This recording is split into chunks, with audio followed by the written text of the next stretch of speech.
Hi everyone, I am doctor Sanjay Agarwal.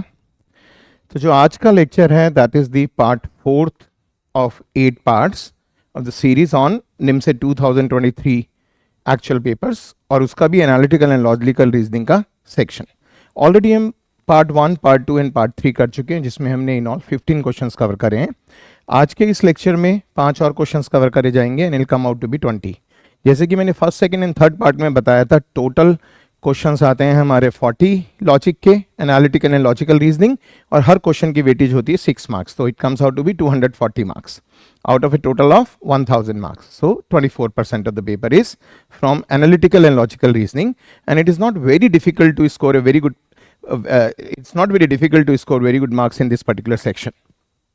और वैसे भी not just for this entrance examination, this section is important for your placement examinations also once you are able to complete your MCA. और वैसे भी आप सब लोगों को क्लियर होना चाहिए कि जैसे आप सपोज NIT त्रिची में हो जाते हैं, सूरतकल में या वारंगल में, या किसी भी अच्छे NIT में या किसी भी और यूनिवर्सिटी में हो जाते हैं, may be DU, JNU, Poona, wherever, although this section is for NIMCET, okay, specifically for NITs, तो भी ये जरूरी नहीं है कि जिसका एडमिशन हो गया वो उसको वहाँ प्लेसमेंट मिलेगी ही मिलेगी MCA करने के बाद। एंड आई होप आपको पता होगा कि हर एक के प्लेसमेंट स्केल में भी डिफरेंस होता है। That difference is due to the smartness of the student, of the candidate. तो कंपनीज को वो स्मार्ट कैंडिडेट्स चाहिए जो कंपनी को सजेस्ट करें, अल्टीमेटली जाके सजेस्ट करने के काबिल हों कि कंपनी को क्या करना चाहिए। और ये एक स्टेटमेंट स्टीव जॉब्स ने भी एक बार दी थी कि हम स्मार्ट लोगों को इसलिए रिक्रूट नहीं करते हैं कि हम उन्हें सिखाएं उन्हें क्या करना है, एक्चुअली हम उन्हें इसलिए रिक्रूट करते हैं कि वो हमें बताएं कि हमें और क्या करना चाहिए फॉर द ग्रोथ और for the development of the company.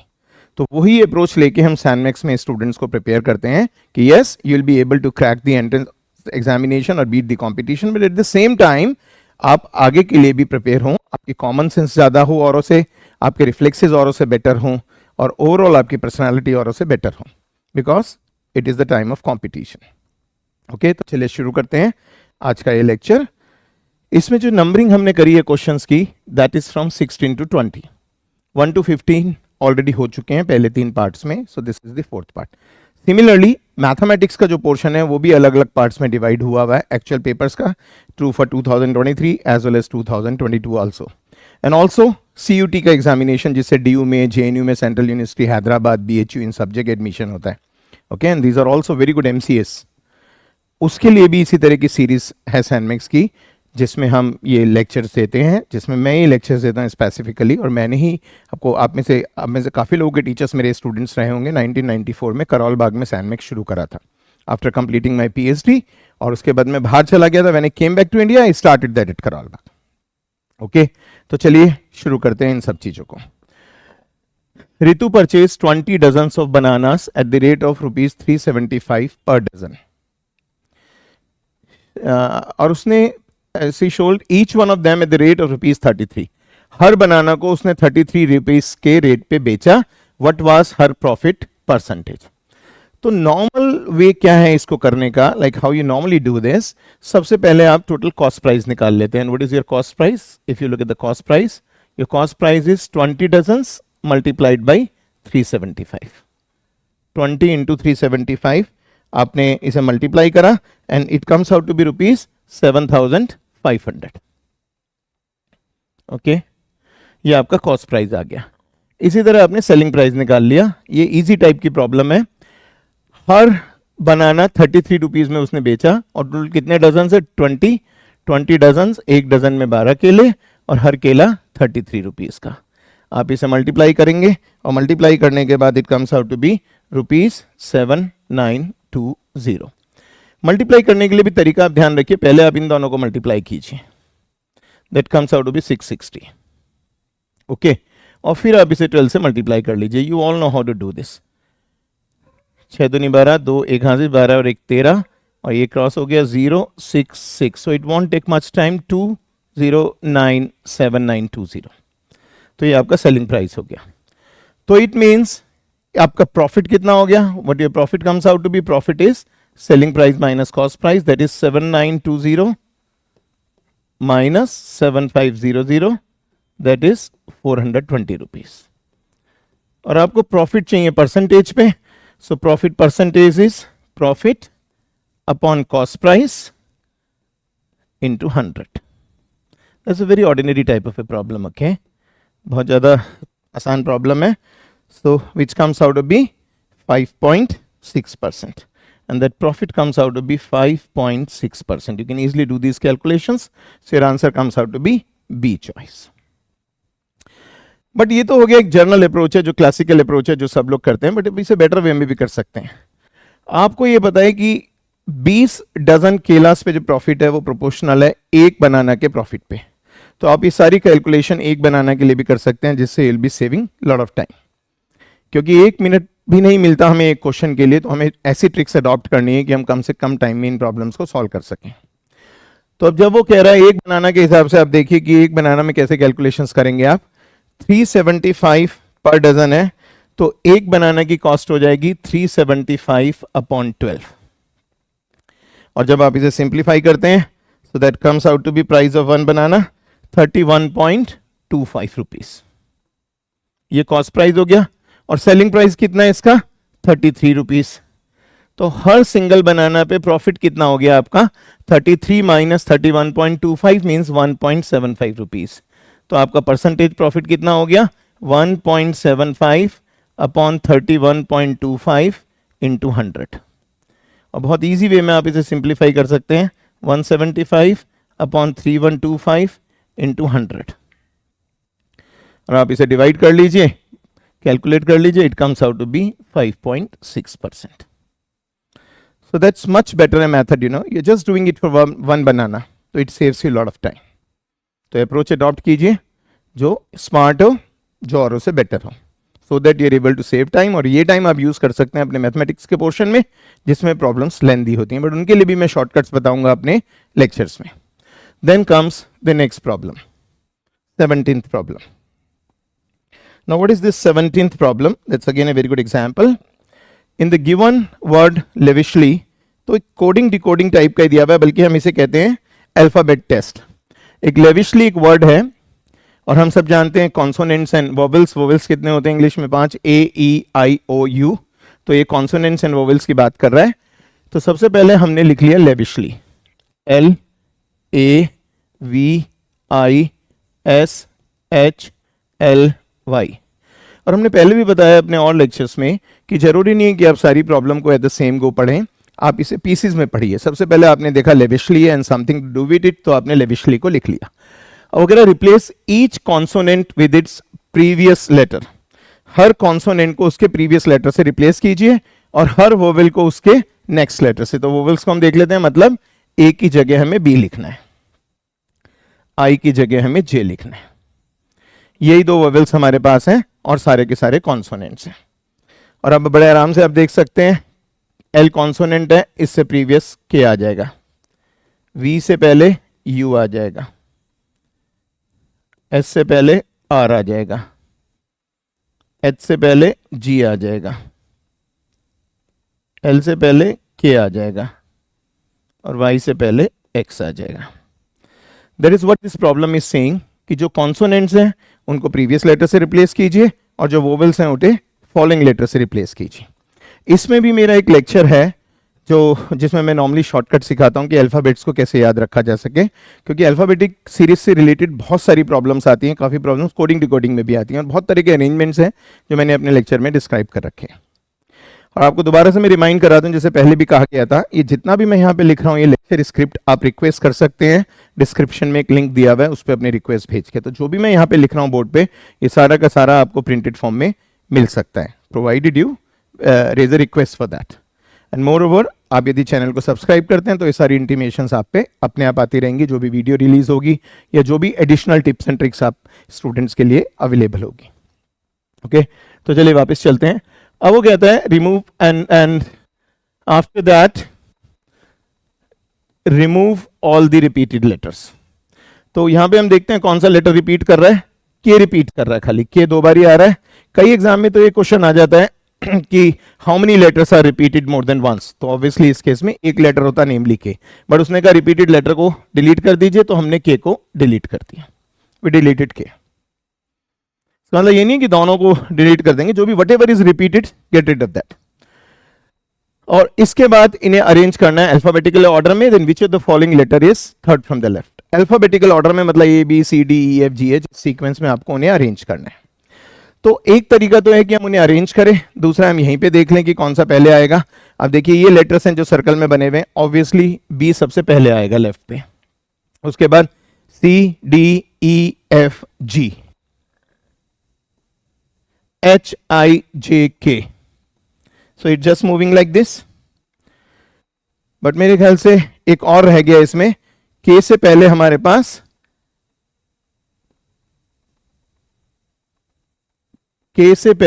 पास आ रहा है J, B पहला हो गया, CDEFGHIJ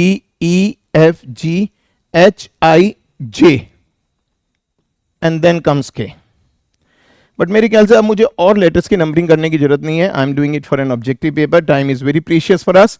उसने मुझे कहा third from the left, and third from the left has already been obtained, and it is this letter J, so I will just go for J and that is my answer. तो कभी ये जरूरी नहीं होता कि हम इस पूरी प्रॉब्लम को सॉल्व करें, हम टिल द एंड जैसे वो कह रहा है वैसे फॉलो करेंगे, हम सीक्वेंस बनाएंगे अल्फाबेटिकली सीरीज, फिर काउंट करेंगे लेफ्ट से। अब हमें आ गया लेफ्ट से काउंट करना है थर्ड, तो जो थर्ड आया that is my answer, so it is coming out to be J। Okay, तो जैसे मैंने बोला, मैंने शॉर्टकट सिखा रखे हैं अपने एक लेक्चर में कि कैसे आप सीरीज याद करें, कैसे उनकी पोजीशंस निकालें। उसमें एक रूल भी मैंने बताया है, फिर कुछ सिंबल्स को आइडेंटिफाई और याद करने का तरीका मैंने बता रखा है। प्रॉब्लम्स डीलिंग विद अल्फाबेट्स, इस तरह की हेडिंग है उस लेक्चर की। एंड सैनमिक्स में तो हम सारे के सारी ये चीज़ें कराते हैं, ये शॉर्टकट्स जो है।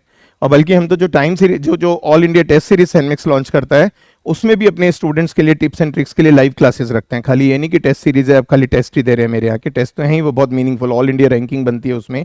आप कहीं से भी पढ़ रहे हो, किससे भी पढ़ रहे हो, टेस्टिंग तो सबसे ज़्यादा इंपॉर्टेंट होती है। आपने सब कुछ तैयार कर लिया और आपको यही नहीं पता पैटर्न क्या है, या आप टाइम नहीं मैनेज कर पा रहे कि कैसे 120 मिनट में आपको ज़्यादा से ज़्यादा क्वेश्चंस करने हैं, या आपको ये नहीं पता चलता कि आपकी रैंकिंग औरों के कंपैरिजन में क्या आ रही है, तो उस प्रिपरेशन से आप उतना बेनिफिट नहीं उठा सकते। जैसे मैंने पहले के पार्ट्स में भी बोला है कि रिट्रीवल इज़ वेरी इंपॉर्टेंट, कि वहाँ एग्जामिनेशन हॉल में आपको जितनी इन्फॉर्मेशन याद आती है वो बहुत ज़्यादा इंपॉर्टेंट है बनिस्बत उसके जितनी इन्फॉर्मेशन आपको एक्चुअली आती है। कुछ नहीं होगा उस इन्फॉर्मेशन का जो एग्जामिनेशन हॉल में याद ना है। आप में से काफ़ी लोगों ने एग्जामिनेशन में एक्सपीरियंस करा होगा कॉलेजेस में, कि आप बाहर निकलते हैं एग्जामिनेशन हॉल से पेपर देकर, आपस में बात करते हैं, यार याद ही नहीं आया ये अंदर, मुझे आता था बट मुझे याद नहीं आया। बट उसका कोई पॉइंट नहीं है एंट्रेंस एग्जामिनेशन में। आपको अंदर याद नहीं आया तो वो बिल्कुल उसके बराबर है जैसे वो आपको आता ही नहीं है क्वेश्चन। तो इसलिए उस तरह की हैबिट डालिए, टेस्टिंग करनी है, ज़्यादा से ज़्यादा टेस्टिंग करनी है। तो हमने स्पेशली फीचर वो इंट्रोड्यूस कर रखा है अपनी टेस्ट सीरीज में, कि हम लाइव क्लासेस भी लेते हैं टिप्स एंड ट्रिक्स के लिए। एग्जाम देंगे, उनके सॉल्यूशंस आपको मिलते हैं, टिप्स एंड ट्रिक्स मैं खुद टीच करता हूं अपने लाइव सेक्शंस में।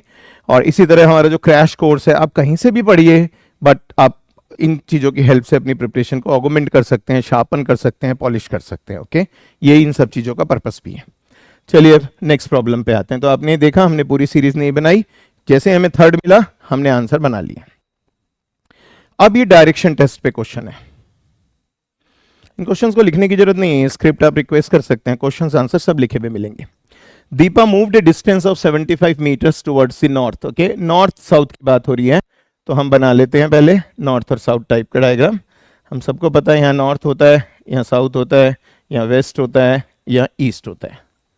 और 45 डिग्री पे जो बीच की डायरेक्शंस होती हैं, एक नॉर्थ ईस्ट हो जाती है, साउथ ईस्ट हो जाती है, साउथ वेस्ट हो जाता है, नॉर्थ वेस्ट हो जाता है। ये नॉर्थ वेस्ट इधर से नॉर्थ ईस्ट, इधर से साउथ ईस्ट, और इधर से साउथ वेस्ट 45 डिग्री पे। और एक चीज और बहुत इंपॉर्टेंट है, इसने कहा कि 75 मीटर से चली नॉर्थ की तरफ। ओके, उसके बाद टर्न लिया लेफ्ट पे या राइट पे। और स्टूडेंट इसमें काफी कंफ्यूज रहते हैं, तो अपने इन लेक्चर्स में भी मैंने स्टूडेंट्स को शॉर्टकट्स दे रखे हैं कि किस तरीके से आप ध्यान रख सकते हैं कि कौन लेफ्ट क्या राइट कैसे मूवमेंट लेनी है। वो मैं यहाँ पे भी थोड़ा सा आपको इंट्रोड्यूस कर देता हूँ एक्सक्लूसिवली। तो ये उसी लेक्चर के अंदर है जो मेरा डायरेक्शन टेस्ट पे लेक्चर है। अभी कह रहे हैं moved a distance of 75 meters towards the north. तो जैसे सपोज यहाँ पे ये खड़ा है और ये नॉर्थ की तरफ डायरेक्शन मूव करा 75 मीटर्स। ओके, अब उसने लिया टर्न टू द लेफ्ट। अब स्टूडेंट क्या है, टर्न टू द लेफ्ट है, तो स्टूडेंट अपने आप को इमेजिन करता है चलता हुआ, फिर कहता है लेफ्ट में ऐसे गया, राइट में ऐसे गया। तो एक सिंपल सा रूल अडॉप्ट कीजिए, जब भी आप चल रहे हैं, ओके, लेफ्ट जाने का मतलब है जब भी आप लेफ्ट की तरफ जा रहे हैं, आप इधर की तरफ जा रहे हैं, ये लेफ्ट हो गया आपका। आप किसी भी डायरेक्शन में देखिए, और इधर की तरफ जा रहे हैं, ये आपका राइट हो गया।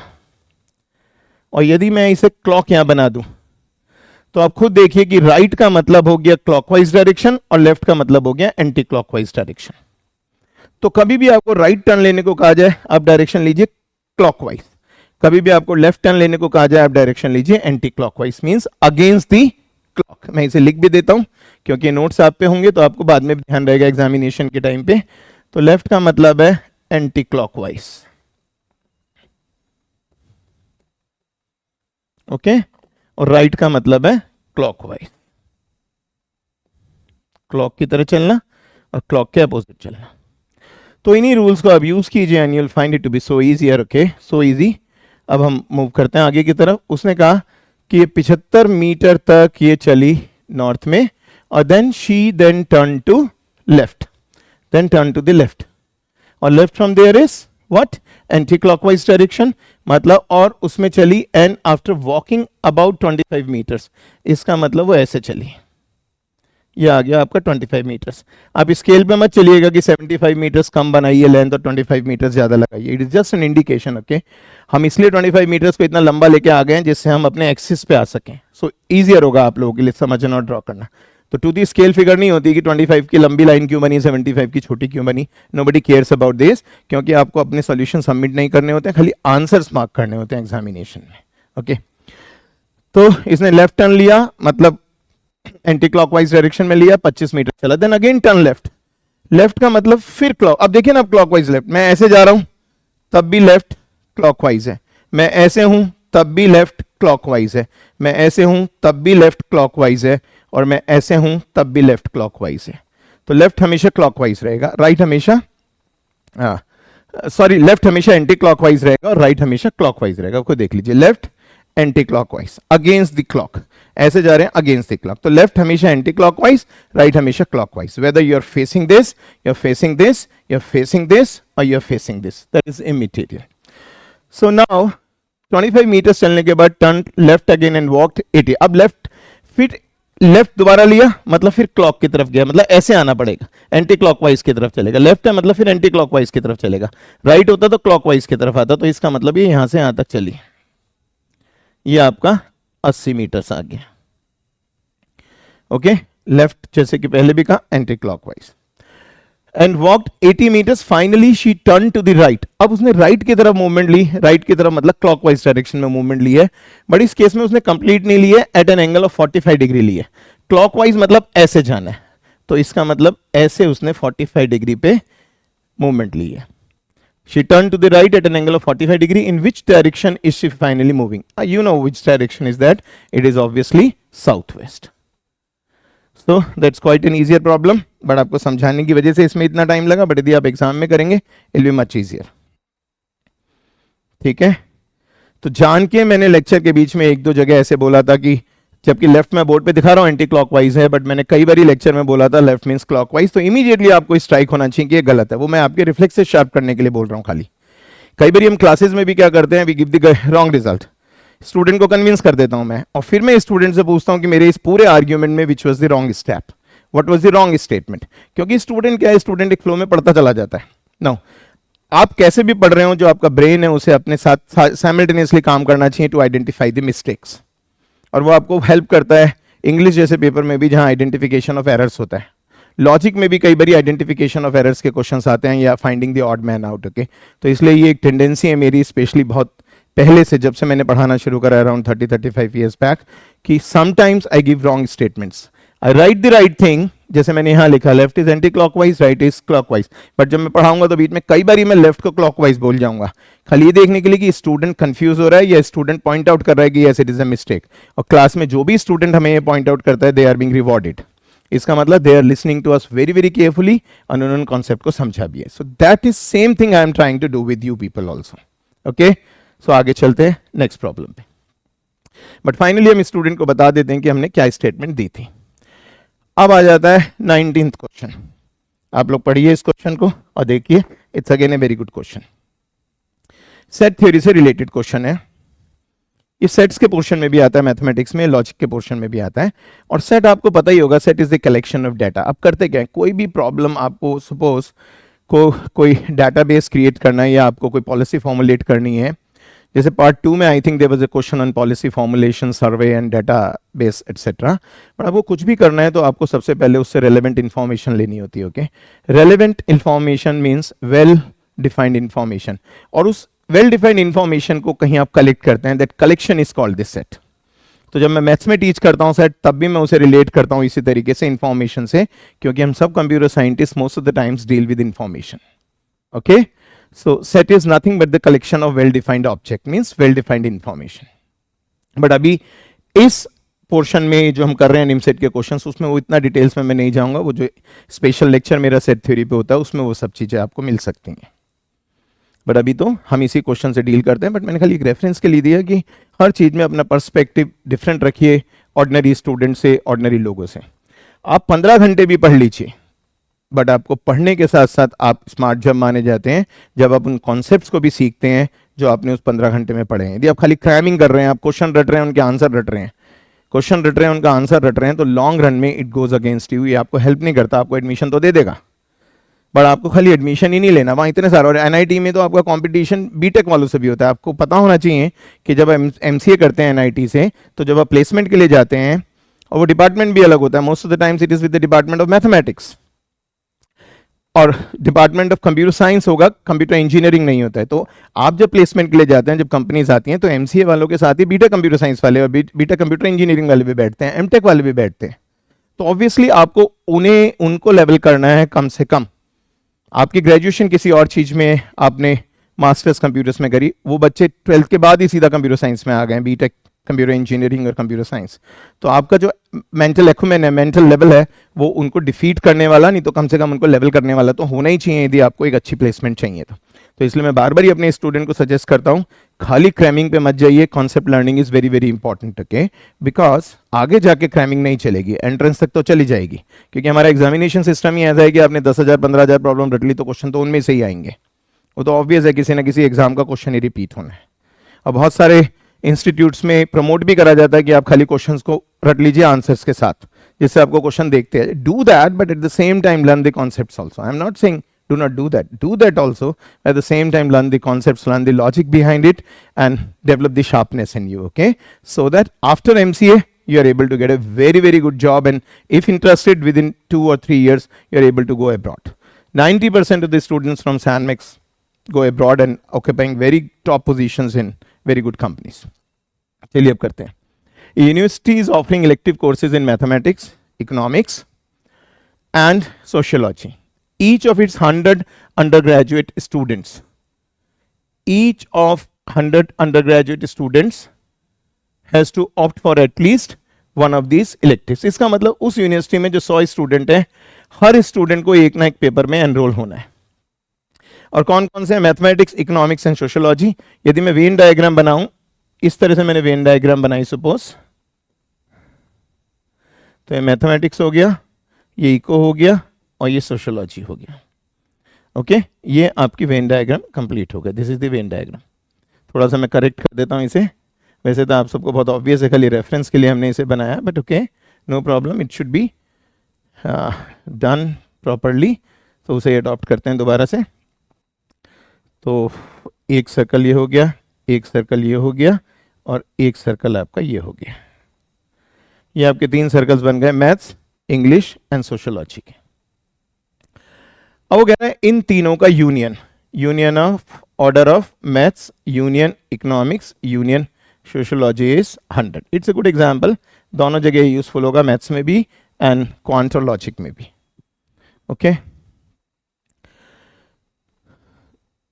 showed the 47 students enrolled for mathematics. Order of mathematics is 47. And same is order of economics. But order of sociology is 57. 7 student enrolled for all the 3 courses. मतलब इंटरसेक्शन, आप लोगों को आप निमसेट के लिए तैयार कर रहे हैं, तो आपको ये यूनियन, इंटरसेक्शन मतलब जो सब में कॉमन है, और यूनियन जो कम से कम एक में है। जब हम कहते हैं order of M union E union S, इसका मतलब उन स्टूडेंट्स की काउंटिंग जो या तो मैथ्स में है, या सोशियोलॉजी में है, या इकोनॉमिक्स में है, या इनमें से 2-2 के कॉम्बिनेशन में, या इनमें तीनों में है। मीन्स और, यूनियन मीन्स और, इंटरसेक्शन मीन्स एंड, यदि हम लॉजिकल पर्सपेक्टिव में इसे इस तरीके से देखते हैं तो। ओके, चलिए आगे देखते हैं अब इसे। अब ये कह रहा है 7 students enrolled for all 3 courses, how many students enrolled for exactly 1 course? That's a very good question. वो कह रहा है मुझे वो स्टूडेंट चाहिए जिन्होंने खाली एक कोर्स में एनरोलमेंट लिए, चाहे वो कोर्स मैथ्स हो, चाहे वो इको हो, चाहे वो like which is the third one, sociology.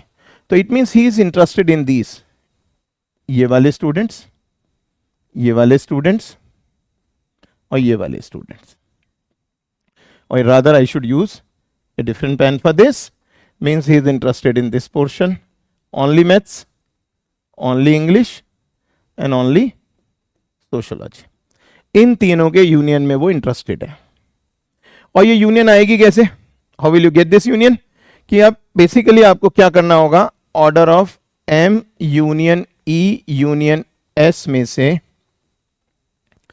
आप किस किस को सब्ट्रैक्ट करेंगे? आप सब्ट्रैक्ट करेंगे order of M intersection E, आप सब्ट्रैक्ट करेंगे order of E intersection S, आप सब्ट्रैक्ट करेंगे order of S intersection M। इन तीनों को आपको इसमें से सब्ट्रैक्ट करना पड़ेगा। क्यों करना पड़ेगा? पहले यूनियन का मतलब आपने तीनों सर्कल्स लिए, पहले आपने इसमें से ये पोर्शन हटाया, फिर आपने इसमें से ये पोर्शन हटाया, और फिर आपने इसमें से ये पोर्शन हटाया।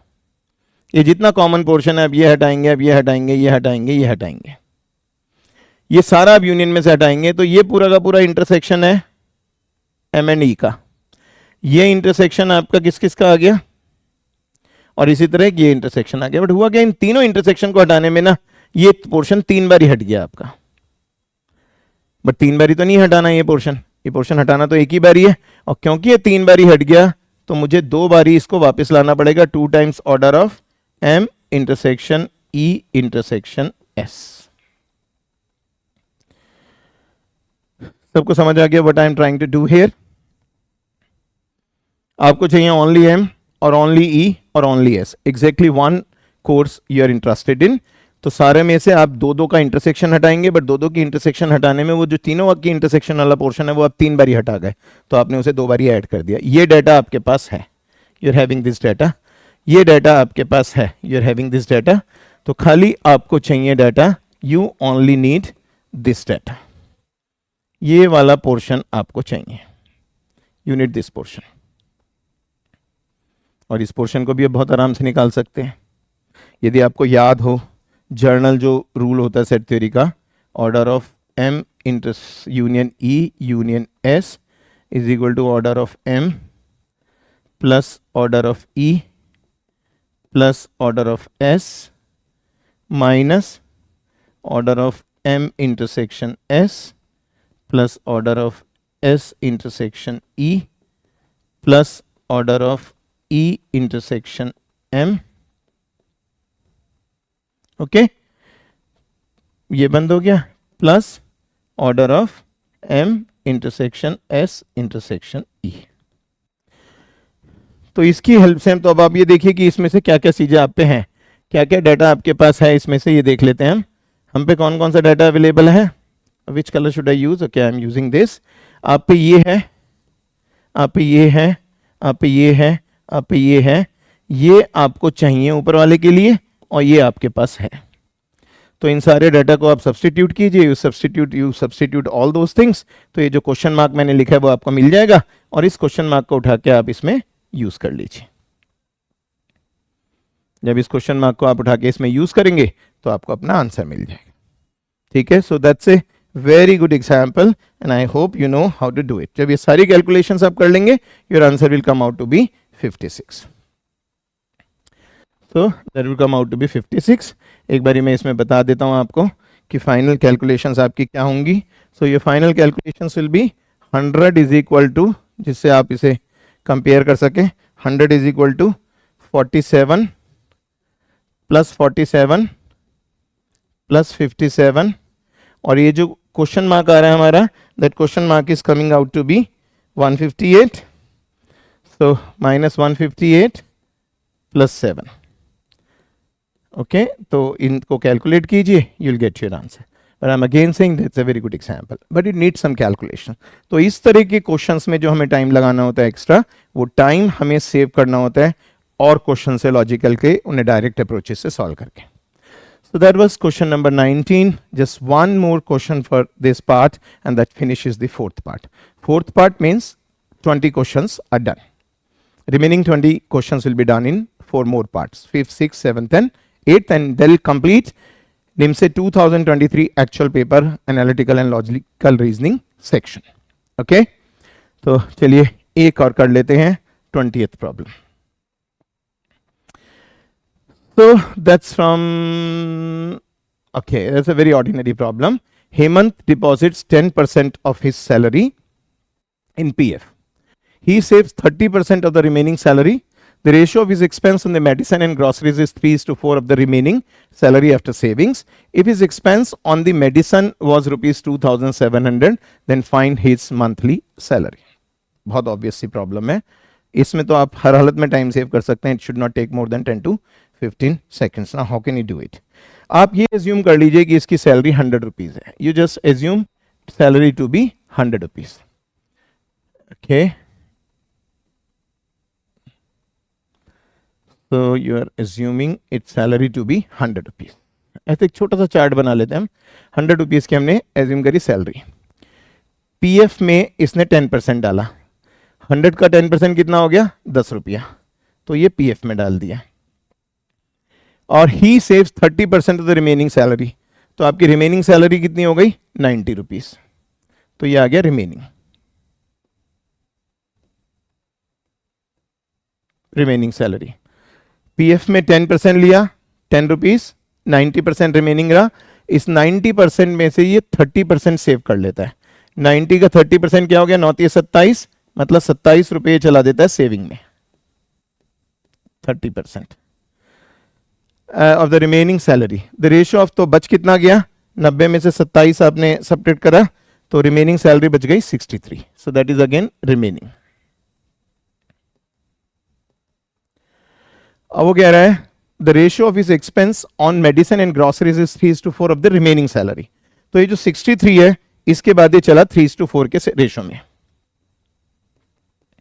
और 3:4 किस किस में गया? ये गया मेडिसिन में 3 पार्ट्स और ग्रोसरीज में 4 पार्ट्स. अब 3 पार्ट्स कितना हो जाएगा? 3/7 इंटू 63. 9 7 63, 9 3 27. सो ये 27 यूनिट्स आ गए. और 63 में से आपने 27 को सब्ट्रैक्ट करा तो ग्रोसरीज 36 यूनिट्स आ गए. सिंपल सा आपने चार्ट बना लिया. Okay, so you can draw your chart like this. 27 इसके मेडिसिन में लगे, 36 ग्रोसरीज में लगे. अभी कह रहे हैं expense on medicine was 2,700 rupees. Now comes the point which you should use directly.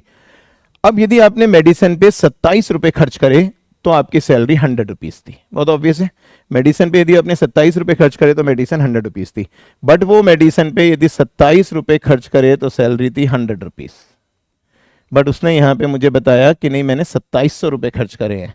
तो ऑब्वियसली सैलरी कितनी हो जाएगी? 100 into 100, that is 10,000. And which choice is that? That is the B choice. तो that is quite an easy problem. तो जितने भी problems आज की क्लास में हमने करी हैं, एक बारी हम देख लेते हैं इन्हें, कौन कौन सी प्रॉब्लम करी है हमने. तो यहाँ से हमने प्रॉब्लम शुरू करी 16th, that was an easy problem. 17th, it was a good problem. 18th, quite good problem, direction test इसमें यूज हुआ है. 19th, calculations were needed, but otherwise problem was good because you know a lot of mathematics also. And then this was an ordinary problem. Okay. So that finishes it all. This was the 4th part. All the best. Enjoy learning. See you soon.